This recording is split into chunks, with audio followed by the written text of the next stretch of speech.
Alors, une fois, bienvenue tout le monde dans cette nouvelle session. OK, jour numéro 5 du Advent for Cyber 2023. Donc, dans cette session, on va parler de quoi? On va parler de DOS. Pour ceux qui ne connaissent pas ce que c'est le DOS, on va parler du DOS. Ce qui est sûr, moi, j'étais pas encore là lorsque les administrateurs système utilisaient le DOS. Moi, je suis venu voir notre cher monsieur l'invité de commande. OK? Donc, c'est super intéressant, ok, le fait on nous rappelle ce que c'est le DOS parce qu'il est très important il est très important de savoir d'où on vient, ok, très important de savoir d'où on vient. Donc là, on va parler du DOS, ok, on va parler de l'importance des signatures de fichiers et des octets magiques.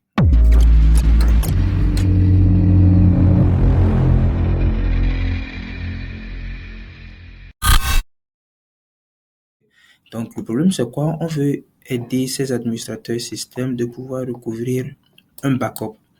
Vu que le système a été hacké, vu que le système a été down, ils ont réussi à faire quoi? À récupérer les sauvegardes. OK? Mais maintenant, lors de la recouverte de sauvegarde, ils se rendent compte que l'outil qu'il faut utiliser pour ces sauvegardes n'est pas là. Et donc, le seul outil qu'il faut utiliser, c'est quoi? C'est un programme qui est seulement fonctionnel avec le DOS, pas avec l'invite de commande. Donc, sur ce, on va aider nos enquêtes informatiques, nos administrateurs système, pour pouvoir utiliser le DOS et résoudre le problème en question. OK? Donc, avant de commencer, il est très important de comprendre ce que c'est le DOS.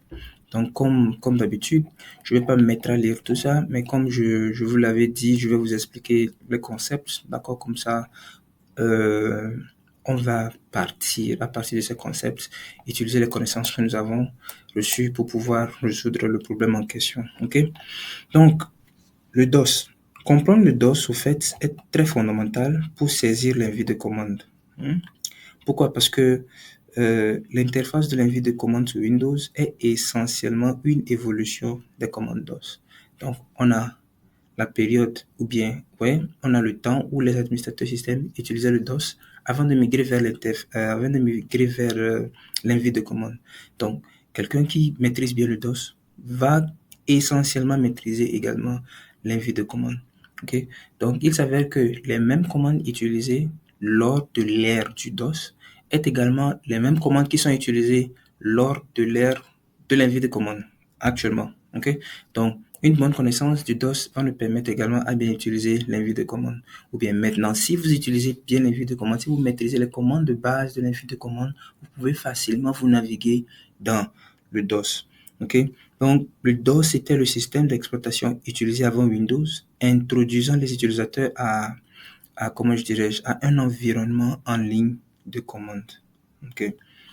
Donc, la connaissance du DOS offre un contexte historique et de base pratique qui rend l'apprentissage et l'utilisation de la vie de commande dans les systèmes Windows modernes plus accessibles et significatifs. Nous allons voir au fur et à mesure, au fur et à mesure qu'on évolue, vous allez vous en rendre compte que les mêmes commandes ce sont les mêmes commandes que nous utilisons même dans les invites de commandes. Et donc, l'objectif, c'est de comprendre comment naviguer, d'accord, dans le DOS / dans les invites de commandes. Okay. Donc, lorsque vous entendez DOS, n'ayez pas peur, le DOS est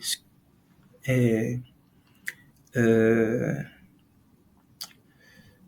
le DOS est ce que les administrateurs système utilisaient bien avant qu'on mette à votre disposition le GUI que vous avez là et l'invite de commande. Okay. Maintenant, parlons de quelque chose d'autre. Nous allons parler également des signatures, okay, des signatures et puis des magiques octets. Enfin, les signatures avec les magiques octets. Vous allez utiliser les signatures, la connaissance sur les signatures et les magiques octets pour résoudre ce challenge. Ok. Donc, essentiellement, c'est quoi les signatures, c'est quoi les magiques octets? Je vais utiliser des exemples assez basiques, des exemples assez terre à terre, comme ça vous puissiez comprendre. Ok. Donc, imaginez un fichier. Ok. Imaginez qu'un fichier soit comme un livre mystérieux, bien sûr. Donc, et les magiques octets ou bien les octets magiques, je dis les magiques octets, et les octets magiques sont comme un parfum ou la marque unique qui vous dit de quel type de livre il s'agit sans l'ouvrir. Ok? Donc, un fichier, on va imaginer un fichier comme un livre mystérieux et les Magic Bytes, autrement dit les octets magiques, qui sont que nous pouvons comparer comme un parfum ou une marque unique que nous pouvons utiliser pour déterminer de quel livre il s'agit même sans la regarder. Ok? Donc, en gros, les octets magiques sont comme une empreinte au début d'un fichier. Ok? Une séquence d'octets spécifique qui identifie le type de fichier. Donc, imaginez que c'est comme la couverture du livre, ce qui vous donne un indice sur le contenu donné. Donc, le Magic Byte ou l'octet magique est comme une empreinte au début d'un fichier. Et c'est très important ces empreintes au début d'un fichier. Pourquoi? Parce que lorsque les ordinateurs ouvrent vos fichiers, d'accord, grâce à ces octets magiques, l'ordinateur peut déterminer de quel fichier s'agit-il, comment l'ouvrir, ok, et voilà, et comment la lire, voilà.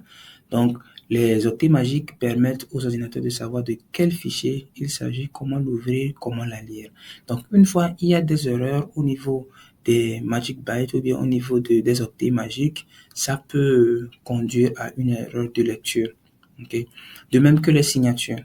Donc, on s'est dit que les octets magiques sont comme un parfum avec lequel tu peux déterminer ce que c'est le livre magique même sans avoir l'ouvrir. Ok, sans l'ouvrir au fait. Maintenant, et les fichiers signature.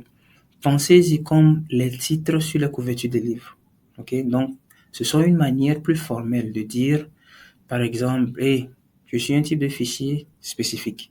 Ok, donc alors que les ordinateurs voient un fichier, ils peuvent rapidement sentir ces Magic Bytes là, vérifier la signature du fichier et savoir comment la lire. D'accord? Donc, enfin, les octets magiques et les signatures des fichiers sont une façon astucieuse pour les ordinateurs d'identifier des types de fichiers en un clin d'œil. Donc, comme je l'ai dit précédemment, lorsque vous avez des problèmes avec ces octets magiques ou bien ces signatures euh, des fichiers, file signature, d'accord, ça peut permettre, s'il y a des erreurs au niveau de ces données-là, d'accord, ça peut ça va conduire à l'ordinateur de ne pas pouvoir lire le contenu, conduire aux erreurs, ok, parce que c'est une façon de l'ordinateur de déterminer de quel fichier s'agit-il. C'est une façon de l'ordinateur de voir comment ouvrir ces fichiers et comment la lire. Donc, c'est normal que lorsqu'il y a des erreurs, il faut faire quoi? Il ne peut pas savoir exactement. Donc, il va lire ça de façon diverse et donc de façon incompréhensible, ce qui va conduire à des erreurs. Ok. Donc, c'est un concept important, c'est un concept qui va vous aider lorsque vous êtes en mode enquête informatique ou bien lorsque vous êtes en train de faire du reverse engineering, ok, l'ingénierie, le rétro-ingénierie, ok. Maintenant, il est très important, je vais ouvrir une note pas d'ici. Il est très important de comprendre les commandes de base, ok. Et parmi les commandes de base, il y a le CD, il y a le make directory, il y a le dir, il y a quoi encore? Il y a le DAR, il y a. Fais voir. Une seconde. Il y a le CD, il y a le DAR, il y a. Moi, type. Il y a. TLS, etc. Ok? Donc, c'est quoi le CD? Le CD, c'est pour Change Directory. D'accord? Donc, c'est une commande qui nous permet de changer de répertoire. Ok, vous voulez rentrer dans un répertoire A à un répertoire, vous voulez quitter un répertoire A, vous voulez rentrer dans un répertoire B, vous utilisez la commande CD. Ok, donc mkdir est une commande qui vous permet de faire quoi? C'est make directory. Donc, c'est une commande qui vous permet de créer des répertoires en invité de commande. Vous voulez créer un fichier, vous voulez créer, pas un fichier, vous voulez créer un dossier, vous utilisez la commande make directory. Ok, donc la commande dir, c'est comme la commande ls-alh en Linux.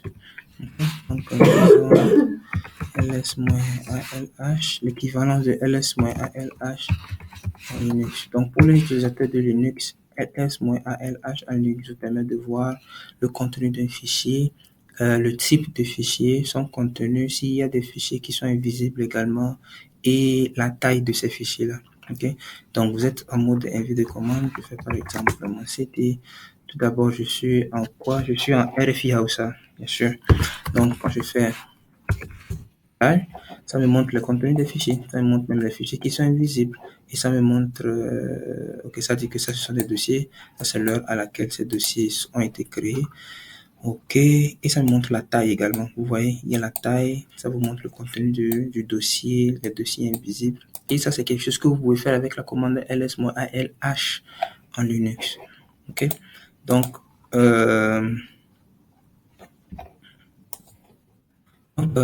voilà. J'ai parlé de la commande mkdir. Je vous ai dit qu'avec la commande mkdir, vous pouvez créer de nouveaux dossiers, n'est-ce pas? Ok. Tout d'abord, j'ai un dossier, je want to delete the file James. Yes, j'ai un dossier James ici. Donc, pour créer un dossier James, par exemple, pour créer un dossier James, je fais quoi? Je fais mkdir James. James already exist. Ok. Donc, je fais mkdir GPT. Ok. Est-ce que GPT existe? Lorsque je fais un dir, voilà le dossier GPT. Ça veut dire que c'est un dar. Ok. Ou bien simplement, je peux dire dar GPT. Ça veut dire que oui, ce dossier existe. Au cas où ce dossier n'existe pas, ça veut dire ce dossier n'existe pas, par exemple, ça veut dire que le dossier n'existe pas du tout. Donc, on va prendre un exemple. Ça veut dire file not found. Donc, le fichier n'est pas du tout là. Alors, on parle de quelle commande encore? Commande type. OK? Avec la commande type est l'équivalent de la commande cat en Linux. OK? Cat en Linux. C'est l'équivalent de la commande cat en Linux. Et c'est une commande qui vous permet de lire un fichier. Ok, donc vous ouvrez le fichier dans le terminal et vous lisez le contenu. Donc vous avez le contenu qui apparaît dans quoi? Qui apparaît dans votre terminal. Vous pouvez la lire. Cette commande est très essentielle, surtout pour ceux qui jouent le CTF, parce que vous allez à chaque fois, vous avez seulement l'invite de commande, vous voulez ouvrir un fichier, vous devez être capable d'ouvrir le fichier dans l'invite de commande. Lorsque vous avez vos flags, vous utilisez la commande type cat pour ouvrir ces fichiers-là. Ok. Donc avec la commande type, donc ce que je vais faire, c'est que voilà, avec la commande type, c'est pour lire un fichier. Et maintenant la commande cls, pour ceux qui utilisent Linux, c'est la commande qui permet de nettoyer tout ce que vous avez dans votre commande prompt ici. Donc quand je fais cls, vous voyez, ça devient propre pour nettoyer tout. Et puis voilà, vous avez un environnement beaucoup plus propre. Ok. Donc, excusez-moi. Donc avec ces connaissances-là, vous allez utiliser ces connaissances pour faire quoi? Voilà, pour résoudre le problème en question. Donc sans tarder, allons-y et attaquons déjà le problème. Ok. Attaquons déjà le problème. Ok. So, reconnecte-moi. Ça va prendre tout le temps du monde pour se reconnecter. Ok. Donc, rappelez-vous, nous avons un backup ici. D'accord? Donc, on veut accéder à ces backups-là. Problème de connexion. Putain.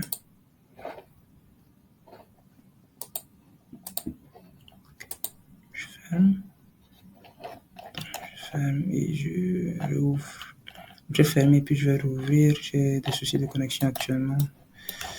C'est fou. Sur cette machine. Donc je fais une petite pause, j'attends que la machine démarre et puis on revient ensemble, ok? One eternity later. Alors voilà, nous sommes de retour. Donc Voilà, super. Alors, rappelez-vous le programme avec lequel ils vont faire la récupération des données après avoir fait une sauvegarde n'y est plus. Donc, malheureusement pour eux, ils peuvent seulement récupérer avec un ancien programme, mais sauf que ce programme fonctionne avec quoi? Avec le DOS. Donc, voilà le programme d'instruction nous dit, une fois connecté au serveur Windows, on clique sur le programme en question, ce que je viens de cliquer, ça nous ouvre un environnement du DOS. Ok. Donc, rappelez-vous, les connaissances que nous avons maintenant, les petites commandes comme cd, make directory, cls, ce sont ces commandes que nous allons utiliser pour résoudre ce problème-là. On a parlé également de quoi avec des signatures de fichiers. Chaque fichier a sa propre signature qui permet au système d'exploitation de faire quoi? Au système d'exploitation ou à un programme donné de pouvoir reconnaître ce programme, de pouvoir la lire, ok, sans erreur. Mais lorsque les fichiers ou bien les signatures de fichiers ne sont pas les bonnes, il y a souvent une erreur. Ok, ok. Donc commençons déjà à répondre à cette question juste à partir de cette petite connaissance-là. Maintenant, on nous demande how large in bytes is AC2023.BAC file. Autrement dit, si je fais dire là, dire, on a, voilà. Si vous regardez, lorsque je fais dire, rappelez-vous dire, ça nous permet de voir le contenu, d'accord, le contenu d'un fichier. Lorsque je fais dire, maintenant, je vois le contenu du fichier dans lequel nous sommes, dans le fichier, ok, C. Donc, on a dev, on a dossier dev, dossier jeu, dossier notes, dossier TC, dossier tools et le AC 2023. Maintenant, la question c'est, le AC 2023 fait quelle taille? Voilà la taille juste à côté, la 12,12 mégas, ok, 12 mégas. Donc, c'est ça, 12 mégas qui est juste là, 12704 que vous voyez juste ici, ok. Donc, on nous demande c'est quoi le nom du backup programme. C'est quoi le nom du backup programme? La plupart des gens, au début, je suis sûr que vous allez écrire Bullmaster parce que tout d'abord, si nous allons dans Tools, on va utiliser la commande Tools. Rappelez-vous, Tools, c'est pour changer de répertoire. Là, maintenant, je vais rentrer dans le répertoire Tools. Pour le faire, j'utilise la commande CD. Et lorsque vous rentrez dans un répertoire, ça vous dit que vous êtes rentré dans un répertoire donné. Je rentre dans le répertoire, je cherche à savoir le contenu de ce répertoire. Donc, on a quoi? On a backup et on a edit, n'est-ce pas? Ok, backup et edit. Lorsque je vais dans backup, qu'est-ce que j'ai dans backup? Quand je fais dire, j'ai quoi? Voilà, j'ai le fichier readme text, j'ai le fichier bullmaster object et le fichier exe. Ok, le fichier exe. Donc, on dit c'est quoi le nom du programme pour faire les sauvegardes. Au début, moi-même, j'ai fait la même chose. Au début, j'ai écrit quoi? Bullmaster exe, .exe, espace exe, quelque chose comme ça. Et c'était pas correct. Ce qui est tout à fait normal. Mais, on veut qu'on utilise, les créateurs de l'environnement veulent qu'on utilise un peu notre cerveau. Donc, c'est pourquoi il fallait faire quoi? C'est pourquoi il fallait aller beaucoup plus. Alors, ce que nous allons faire, c'est qu'on a un fichier ici appelé readme, qui est un fichier texte. Donc, et si on lisait ce fichier-là, peut-être ce fichier peut nous donner le nom du contenu ou bien le nom du programme en question. D'accord? Donc, pour lire le contenu d'un fichier, on fait quoi? On utilise la commande type, d'accord? readme.text. Et lorsque je fais entrer, voilà. Donc, vous lisez. Au niveau de la partie troubleshooting, ça dit if you encounter any issues during the backup or restore processes, be sure to check the first few bytes of the file in question. The first byte of the file signature should be okay. Acknowledgement, ça dit quoi? Klifsky, Mark Blue, and Micah Fane fueled comrade during the university days. The journey from concept to code was a roller coaster of debugging and aha moments. The Backup Master 3000. The Backup Master 3000 is ready to serve. The Backup Master 3000 is ready to serve. Ce qui veut dire quoi? Ce qui veut dire que le nom du programme, c'est quoi? Backup Master 3000. Parce que l'acknowledgement est en train de dire quoi? Enfin, ces gars ont passé leur temps pour pouvoir créer ce programme. Donc, le programme au nom de Backup Master maintenant est prêt à servir au monde entier. Donc, Backup Master 3000, c'est ça le nom du programme en question. Maintenant, on demande what should the current byte of the backup file signature to restore the backup properly. Ok. Là, si on continue avec le troubleshooting, ça nous dit the first byte of the file signature should be 4143. C'est fou parce que je ne vais pas vous montrer. Bon, ce que je vais faire, on a aussi un programme. Je pense qu'il y a un programme ici, le programme Edit. Je vais voir. Edit programme. Je vois. Ah, d'accord. Ok. Donc, Alt F. Donc, je peux facilement utiliser le programme Edit pour expliquer. Ok. Donc, Edit. Le nom du fichier même, c'était quoi? C'était readme.test. Super. Donc, ce que je disais, voilà. Donc, ça dit ici, Introduction, Backup Master 3000 is a software one engineered for my final project. Donc, ça revient quoi à dire que le nom du programme, c'est quoi? Backup Master 3000. OK? Donc, la question numéro 2, ça dit what should the correct byte of the backup file signature to restore the backup properly. OK? Donc, tout d'abord, qu'est-ce qu'on voit? On voit que F exit. On voit que si... Est-ce qu'on a un outil? Est-ce qu'on a un outil ici? Ouais. On voit que si on utilise bullmaster exi contre le fichier C, deux points. Je pense qu'il est là. Et c'est pas le fichier AC.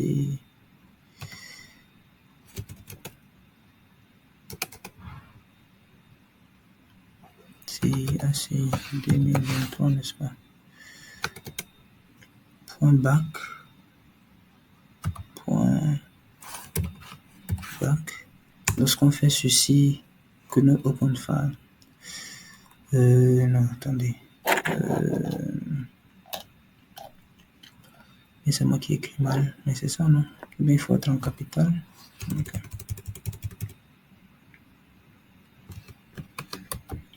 AC.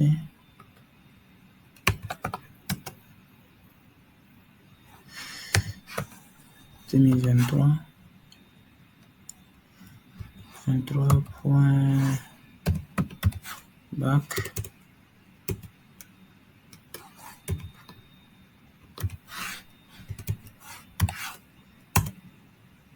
could not open file still. Ah, d'accord. Oh, ok. C'est point virgule, c'est pas point virgule, en fait, c'est deux points. Donc, voilà. Super. Donc, ça dit quoi? File could not be read. Error in file signature. Check troubleshooting note. Maintenant, lorsqu'on veut utiliser bullmaster.exe pour récupérer ces fichiers, ça nous dit que le fichier, on ne peut pas lire le fichier parce qu'il y a une erreur dans la signature. Donc, il faut lire les notes de troubleshooting qui se trouvent dans readme.txt. Okay? Donc, je vais encore ouvrir readme.txt. Lorsque j'ouvre readme.txt, ça nous dit si nous avons des problèmes, d'accord, lors du backup ou bien lors de la récupération, il faut s'assurer que les premiers bits, ok, les premiers bits du fichier en question doivent être 41 et 43. En dehors de 41 et 43 qui sont en hexadécimal, le fichier va toujours avoir des problèmes d'erreur, ok, ce qui explique lorsque nous avons exécuté ça pour la récupération, ça dit file could not be read, error in file signature. Donc, ce que nous allons faire, c'est que nous allons vérifier, d'accord, les signatures de ce fichier. Donc, pour vérifier les signatures de ce fichier, ce que nous allons faire, c'est que nous allons, on va ouvrir ce monsieur. Ok, il est où lui? C deux points slash AC, voilà. Super. Vous voyez, si on l'ouvre, regardez les premiers bits. Est-ce que les premiers bits sont 41 et 43? Les premiers bits ne sont pas 41 et 43. Pourquoi est-ce que je dis ça? On va faire tout d'abord hexa to ASCII. Si on fait hexa to ASCII, vous pouvez utiliser n'importe quelle table vous voulez. Hein, ok? Hexa to ASCII. D'accord? Donc 41, 43. Si on convertit ça en ASCII, ça donne AC. Ok? Est-ce que c'est AC que vous voyez ici? Je suis sûr que vous serez d'accord avec moi que ce n'est pas AC vous êtes en train de voir ici. Plutôt, vous êtes en train de voir quoi? Vous êtes en train de voir XX, n'est-ce pas? Or, le fichier dit, si vous n'arrivez pas à lire, vous faites quoi? Vous vérifiez que les premiers fichiers ou bien les premières signatures de ce fichier commencent par quoi? Commencent par 43 et 41. Donc 43, 41 qui sont exacts ou bien qui sont des chiffres hexadécimaux en ASCII, ça te donne AC. Donc ce que nous allons faire, c'est que nous allons convertir ces messieurs-là ou bien nous allons changer ce monsieur en AC. Ok, donc je fasse XX et je mets AC. Donc une fois que je mets AC, je vais sauvegarder le fichier. Je fais save. Une fois que je finis par sauvegarder le fichier, là maintenant je peux fermer et puis j'essaie de réexécuter le programme pour voir ce que ça va donner. Ok, donc je ferme là maintenant, je réexécute le programme du master sur ça et voilà, le programme a été réussi. Donc ça te dit backup successfully restored, congratulations, et ça te donne le flag TM accolade old school dot machin que vous allez mettre ici. Donc une fois que vous mettez ça là, c'est que vous avez le challenge qui a été terminé. Donc le but de ce challenge, c'est de vous apprendre comment naviguer dans les envies de commandes, ok, dans le DOS à partir des commandes basiques, comme je le dis, des commandes comme cd, make directory type, cls, ok. Donc amusez-vous avec ce programme-là. Une fois que vous êtes dans le domaine de la cybersécurité, vous devez être confortable en vous naviguant en utilisant l'envie de commande ou bien en utilisant le DOS. Ok, c'est vrai, maintenant il n'y a plus du DOS, il y a l'envie de commande, mais ce sont les mêmes commandes. Ceux qui utilisaient le DOS avant, il n'y avait pas le graphic user interface, l'interface graphique. Il n'y avait que ça en envie de commande, qui était le DOS. Donc jusqu'à ce que le graphic interface vienne et que maintenant nous avons l'envie de commande. Donc amusez-vous avec l'envie de commande, ces petites commandes-là, ok? Et voilà. Donc, j'espère que vous avez compris ce que c'est le fichier signature. Une fois encore, en résumé, les fichiers signature sont ces signatures, bien, ce sont des fichiers que les programmes utilisent pour reconnaître ce que c'est le fichier, comment l'ouvrir, comment la lire, ok? Donc, une fois ces signatures sont corrompues, le fichier est corrompu, le programme ne peut pas lire ce fichier, etc., etc. Alors, j'espère que vous avez aimé cette vidéo et que j'ai expliqué ce concept au point où vous allez comprendre facilement. Merci beaucoup à vous et on se retrouve prochainement.